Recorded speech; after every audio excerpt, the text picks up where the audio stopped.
മണിപ്പൂരിൽ നടക്കുന്നത് ഹിന്ദു ക്രിസ്ത്യൻ സംഘർഷമോ? പുരകത്തുമ്പോൾ വാഴ വെട്ടുന്നവരെ കരുതിയിരിക്കുക. മണിപ്പൂരിലെ കലാപത്തിൻ്റെ അടിസ്ഥാന കാരണം ട്രൈബൽ വിഭാഗങ്ങളും മെയ്തേയ് വിഭാഗവും തമ്മിലുള്ള പ്രശ്നങ്ങളാണ്. രണ്ട് വിഭാഗത്തിലും ക്രൈസ്തവരും ഹൈന്ദവരും ഉണ്ടെങ്കിലും ഗോത്രവിഭാഗത്തിൽ ക്രൈസ്തവരും മെയ്തേയ് വിഭാഗത്തിൽ ഹൈന്ദവരുമാണ് ഭൂരിപക്ഷം. ക്രൈസ്തവ ദേവാലയങ്ങൾക്കൊപ്പം ഹൈന്ദവ ദേവാലയങ്ങളും സംഘർഷത്തിൽ തകർക്കപ്പെട്ടിട്ടുണ്ട്. ഹൈന്ദവർ ഭൂരിപക്ഷമായ മെയ്തേയ് ജാതിക്ക് കൂടി പട്ടികവർഗ സംവരണം നൽകാൻ കോടതി വിധിയുടെ പശ്ചാത്തലത്തിൽ മണിപ്പൂരിലെ BJP സർക്കാർ നടപടി സ്വീകരിച്ചതിൻ്റെ ഫലമായാണ് സംഘർഷങ്ങൾ ആരംഭിച്ചത്. ചുരുക്കി പറഞ്ഞാൽ മെയ്തേയ് വിഭാഗത്തെ ഷെഡ്യൂൾഡ് കാസ്റ്റിൽ ഉൾപ്പെടുത്തുന്നതിനെതിരെ ട്രൈബൽ സ്റ്റുഡൻസ് യൂണിയൻ നടത്തിയ സോളിഡാരിറ്റി മാർച്ചിനോടനുബന്ധിച്ച് ചുരാചന്ദ്പൂർ ജില്ലയിൽ മെയ്തേയ് വിഭാഗത്തിന് നേരെ നടന്ന ആക്രമണത്തിന് മറുപടിയായി ഇംഫാൽ താഴ്വരയിൽ ഉണ്ടായ തിരിച്ചടിയാണ് വലിയ സംഘർഷത്തിലേക്ക് വഴിതെളിച്ചത്.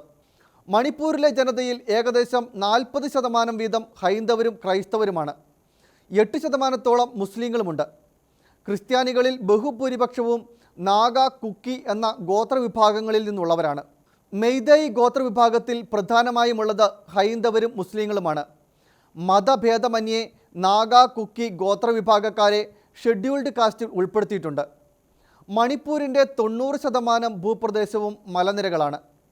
നാഗ, കുക്കി ട്രൈബുകൾ താമസിക്കുന്നത് അവിടെയാണ്. ഹിൽ ഡിസ്ട്രിക്റ്റുകൾക്ക് നടുവിലായി ഇംഫാൽ താഴ്വരയിലെ 10% പ്രദേശത്താണ് മെയ്തേയ് ജാതിക്കാർ താമസിക്കുന്നത്. ഷെഡ്യൂൾഡ് ട്രൈബൽ സ്റ്റാറ്റസ് ഉള്ളവരുടെ പ്രദേശത്ത് പുറത്തുനിന്നുള്ളവർക്ക് ഭൂമി വാങ്ങി താമസിക്കാൻ സാധിക്കില്ല എന്നതിനാൽ മണിപ്പൂരിൻ്റെ 90% വരുന്ന നാഗ, കുക്കി പ്രദേശത്തേക്ക് പുറമേ നിന്ന് കുടിയേറ്റം അസാധ്യമാണ്. എന്നാൽ മെയ്തേയ് വിഭാഗത്തെ പട്ടികവർഗത്തിൽ ഉൾപ്പെടുത്തുന്നതോടുകൂടി തൽസ്ഥിതിയിൽ മാറ്റം വരും. ഇവിടെ ഗോത്ര ജാതി വിഭാഗങ്ങൾ തമ്മിൽ നടക്കുന്ന കലഹത്തിൽ ദൈവാലയങ്ങൾ കലാപകാരികൾ നശിപ്പിക്കുന്നതിൻ്റെ പൂർണ്ണ ഉത്തരവാദിത്വം BJPയുടെ തലയിൽ കെട്ടിവെച്ച് BJP ക്രൈസ്തവരെ നശിപ്പിക്കാൻ ശ്രമിക്കുകയാണ് എന്ന് വരുത്തി തീർക്കാൻ ശ്രമിക്കുകയാണ് കേരളത്തിലെ പാർട്ടി സൈബർ പോരാളികൾ. സംഘർഷത്തിൽ ഉൾപ്പെട്ടിട്ടുള്ള ഇരുവിഭാഗങ്ങളിലും ആൾനാശമുണ്ടായിട്ടുണ്ടെന്നാണ് റിപ്പോർട്ടുകൾ. പള്ളികളും അമ്പലങ്ങളും അസംഖ്യം വീടുകളും ബിസിനസ് സ്ഥാപനങ്ങളും നശിപ്പിക്കപ്പെട്ടിട്ടുണ്ട്.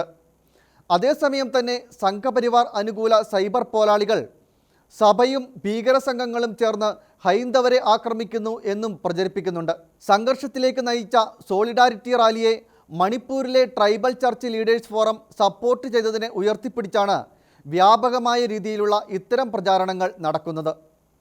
യഥാർത്ഥത്തിൽ ഗോത്രവിഭാഗങ്ങളും മെയ്തേയ് വിഭാഗവും തമ്മിലുള്ള സംഘർഷത്തിൽ മതം കൂട്ടിക്കലർത്തുന്നവർ ലക്ഷ്യം വയ്ക്കുന്നത് രാജ്യത്തെ സമാധാനാന്തരീക്ഷം താറുമാറാക്കാനാണ്.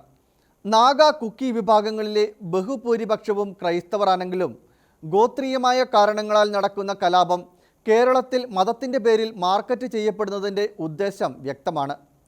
പ്രൊപ്പഗാൻഡ ഫാക്ടറികൾ ഇളക്കിവിടുന്ന ക്യാപ്സ്യൂളുകൾ പ്രചരിപ്പിക്കുന്നവർ സത്യം തിരിച്ചറിയാതെ പ്രതികരിക്കുകയാണ്.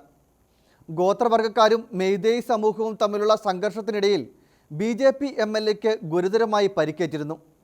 മുഖ്യമന്ത്രി N ബിരേൻ സിംഗുമായുള്ള കൂടിക്കാഴ്ചയ്ക്ക് ശേഷം സംസ്ഥാന സെക്രട്ടേറിയറ്റിൽ നിന്ന് മടങ്ങുന്നതിനിടെ വ്യാഴാഴ്ചയാണ് ഇംഫാലിൽ BJP MLA വുങ്സാഗിൻ വാൽറ്റയെ ജനക്കൂട്ടം ആക്രമിച്ചത്. MLA ഇപ്പോഴും ഗുരുതരാവസ്ഥയിൽ ഇംഫാലിലെ റീജിയണൽ ഇൻസ്റ്റിറ്റ്യൂട്ട് ഓഫ് മെഡിക്കൽ സയൻസസിൽ ചികിത്സയിലുമാണ്. കുക്കി സമുദായത്തിൽ നിന്നുള്ളയാളാണ് വാൽട്ടെ. കഴിഞ്ഞ BJP സർക്കാരിൽ മണിപ്പൂരിലെ ട്രൈബൽ അഫയേഴ്സ് ഹിൽസ് മന്ത്രിയായിരുന്നു അദ്ദേഹം. BJP MLAയും മുൻ മന്ത്രിയുമായ വാൾട്ടയെ ആക്രമിച്ചത് മെയ്തേയ് വംശജരാണ്. BJPക്കാരനായിരുന്നിട്ടും ആക്രമിക്കപ്പെട്ടത് അദ്ദേഹം കുക്കു ഗോത്രവിഭാഗത്തിൽപ്പെട്ടയാളാണ് എന്ന ഒറ്റ കാരണം കൊണ്ടാണ്. ഈ സംഭവം വ്യക്തമാക്കുന്നത് ഇതൊരു രാഷ്ട്രീയ ചേരിതിരിവോ മതപരമായ വർഗീയതയോ അല്ല, മറിച്ച് ഗോത്രവിഭാഗങ്ങളും മെയ്തേയ് സമൂഹവും തമ്മിലുള്ള സംഘർഷമാണ് അവിടെ നടക്കുന്നത് എന്നാണ്. മണിപ്പൂരിലെ സ്ഥിതിഗതികൾ ഗുരുതരമായി തുടരുമ്പോഴും ഇതേക്കുറിച്ച് സഹതപിക്കാതെ സാമൂഹ്യ മാധ്യമങ്ങളിൽ വന്നിരുന്ന വർഗീയത പറയുന്ന മനുഷ്യരുടെ മനോനില മനുഷ്യത്വമില്ലായ്മയുടെ കൂടാരങ്ങളാണെന്നേ പറയാനാവൂ.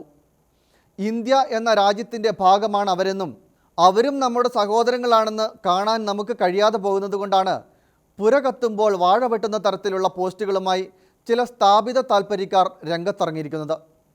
ഗോത്രവർഗക്കാരുടെയും താഴ്വര നിവാസികളുടെയും വേദനകളോ ദുരിതങ്ങളോ തങ്ങളുടെ പ്രശ്നമായി ഏറ്റെടുക്കാത്ത ഇവർ അതേ ചൊല്ലി രാഷ്ട്രീയ മുതലെടുപ്പിന് മുതിരുന്നത് തിരിച്ചറിയാൻ എല്ലാവർക്കും കഴിയട്ടെ.